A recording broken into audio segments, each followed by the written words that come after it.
All right, everybody. We're talking about busts. This is the one.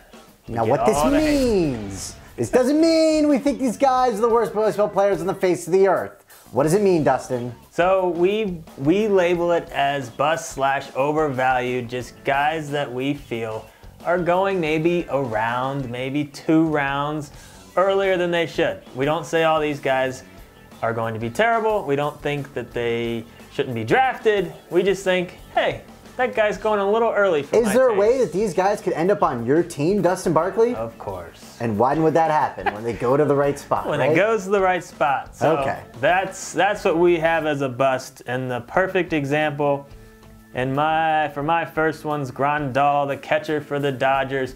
His current ADP is going around pick 60 to 65. Now these are early ADPs, so keep that in mind. This could fluctuate as spring training happens and all of that stuff. I mean, it just turned into March right now, so just keep that in mind. But Grandal, Barnes is out there. Austin Barnes, it looked like he might end up taking over the catcher duties, but now they're saying Grandal is going to be the guy, so this latest report is going to give people confidence in Grandal. But what I think it does is it hurts both of them. I just don't see them getting enough of at-bats, either of them, because they're going to want to put both of them out there as often as they can, give the guys plenty of rest. For that reason, I just think Grandal is going a little too early. First guy I'm talking about is a guy, when he first came up, we were very excited about. Now, not so much. And that is Billy Hamilton of the Reds. I love when you look at your sheet when I do an open, you're like, whose name? Who's he talking about? I love when you do that. I still love Billy. Feel like I win. I know you love Billy, but you know what Billy's going to do, Dustin? Billy's going to get you 50 bags. That's awesome, right? Maybe more. Maybe more. You know what Billy's not going to do? Anything else, except for runs. He's going to maybe hit 3 home runs. He's maybe going to hit 30 RBIs. He's maybe going to bat 250, and that's about it. So are those 50-plus bags worth the 65th-ish overall pick? We say no. But you can still be excited if you can get him later. But imagine, speed is everything with him, and that's it. We were hoping there'd be more to him as he kind of evolved his career. It doesn't look like that's ever going to happen.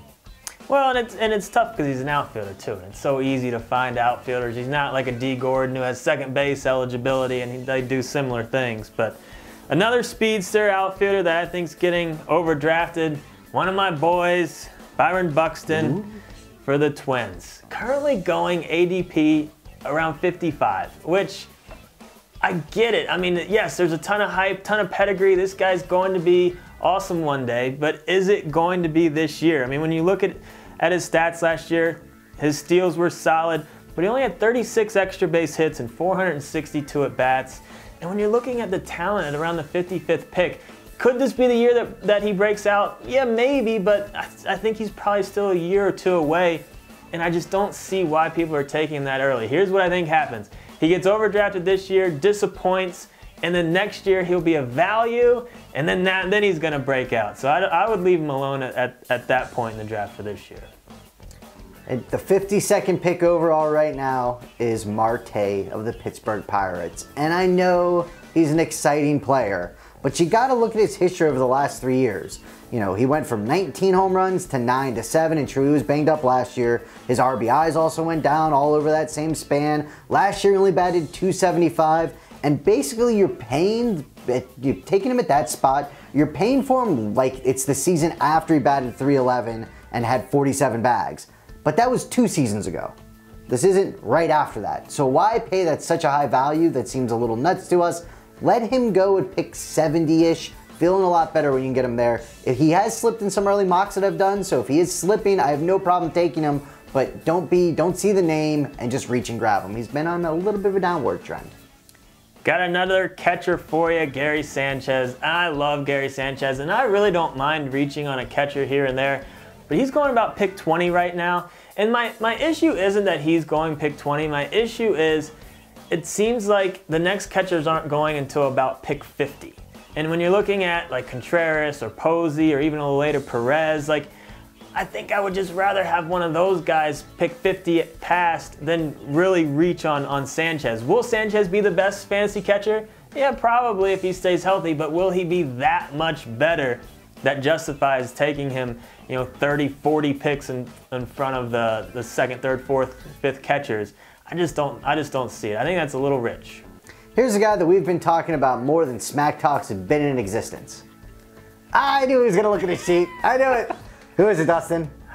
I don't know. Edwin Encarnacion for the Cleveland Indians. Right now he's going to pick 47. He's been in the league 13 years. He is 34 years old. That's sad that's an old man. There's two guys older than 34 talking.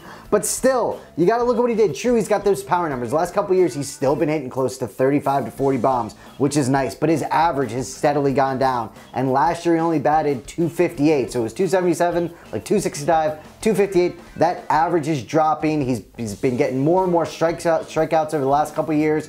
He's starting to really turn into just an all-or-nothing power hitter.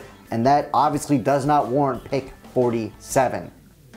Got another outfielder for you, Khris Davis, and he was on my team last year, and I did enjoy what he did with the home runs.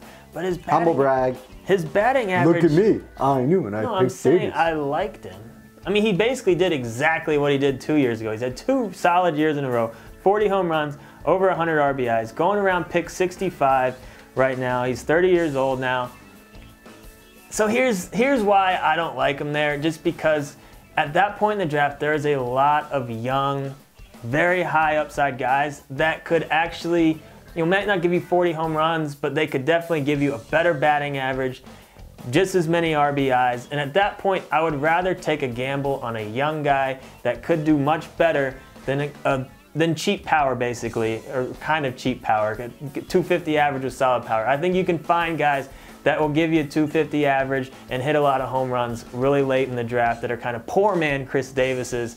So I would rather leave Khris Davis on the board there, take a gamble on a potential home run all-around guy, and draft a poor man's Khris Davis later. Next, I'm talking about Gerrit Cole. This is a guy that I've absolutely, personally have loved for years. He just looks the part of what a stud starting pitcher could be.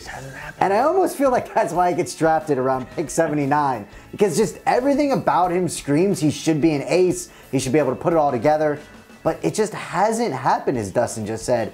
4.26 ERA last year. The last 2 years combined, he's 19 and 22. So he has a losing record.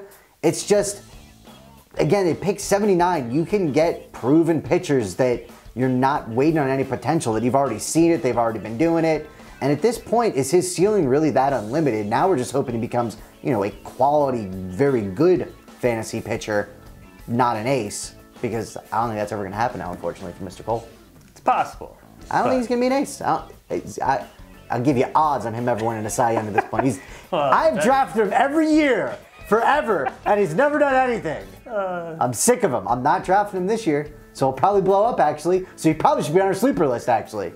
That's how it's going to happen, Gerrit Cole. Jose Quintana. Thanks for the last 3 years, Gerrit Cole. Jose Quintana is next with the Cubs. 29 years old, and I like him. He has been consistent, very consistent over the last 3, 4, 5 years. But everything I said about him is kind of the same deal about Khris Davis in terms of just at around pick 70. That's where all kind of those young, high upside starting pitchers are that could eventually be the next Kershaws of the world, and if you can find one of those guys, I think there's guys like Quintana that you can get much later that give you similar upsides, and he's just a very safe pick. He's not a bad pick at pick 70. I just think there's more upside at that point in the draft that I'd rather have. Trevor, Gerrit Cole's going right around pick 70. Why isn't he good? Give me a youngster. Let's go with another guy that's going pick 73, Dustin. Your boy? Ohtani. Ohtani? I love Ohtani. He's fun. And that fun factor, I don't believe he should be on this list, Dustin Barkley. That fun factor I do not believe he is so fun. He is so fun. I just think that fun factor is going to get him overdrafted. At 70, I don't really think, I'm anticipating that number going up. I bet his final ADP, I'd set the over-under at 48. I think he'll probably end up going. And that's too high. Do not reach on him. And see, that's the thing. Really what's going to happen, the reason he's on this list is, what's going to happen, there's going to be one guy in your league that is so desperate to have this guy that can do both. As every round goes by, he's going to be nervous. Oh, third round, maybe they're taking him. No, someone's going to take him. Oh, someone's going to take him. All of a sudden, in the 5th round, he's going to be grabbed.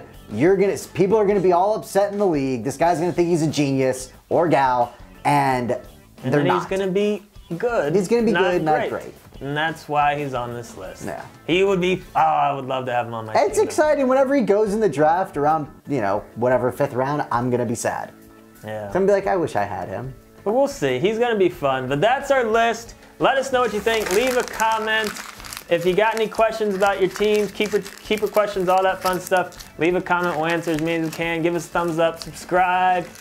And again, we don't think all these guys are going to have bad years. We just think they're going a tad early. No, but Garrett Cole, man.